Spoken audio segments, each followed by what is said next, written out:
Hi, Shep Hyken here, customer service and experience expert. And today I'm going to start with a question. If it's working just fine, why mess with it? Now, whatever it is may work just fine, but that doesn't mean it couldn't be better. Now, this idea came to me as I read an article about how United Airlines is changing the way passengers board the plane.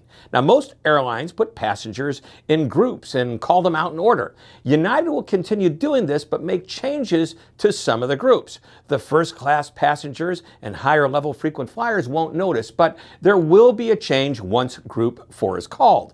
Passengers with window seats will board first, followed by passengers in middle seats, and eventually passengers with window seats. This new process will save, are you ready for this? 2 minutes. Now, you might be thinking, 2 minutes, big deal. But in the airline business, 2 minutes is a big deal. A mismanaged boarding process could delay the departure and cause disruptions throughout the day. So while 2 minutes may seem like not very much, the goal is to consistently look for ways to streamline an often chaotic process. Now, this story has at least 2 lessons. First, every company should tinker with what's working by experimenting and looking for better ways to do what they've always done, even if it's working. And second, several small changes can add up to make a bigger difference when they're all combined. So you have 2 choices. Number 1, do it the way you've always done it. Don't question it. If it works, don't try and change it. Unfortunately, many companies operate this way and miss opportunities to improve.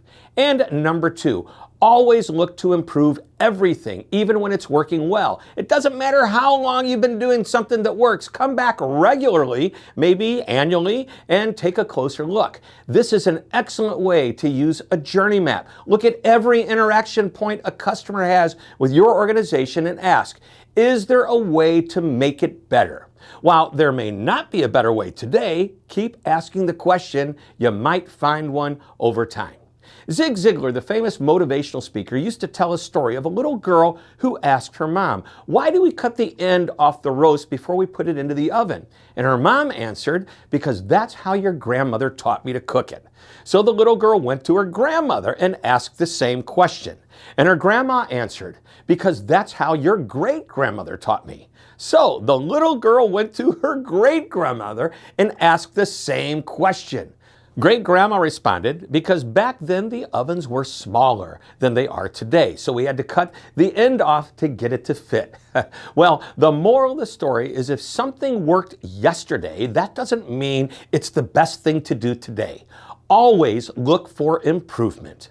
Well, I hope you enjoyed this short lesson. Thank you very much for tuning in. This is Shep Hyken reminding you to always be amazing.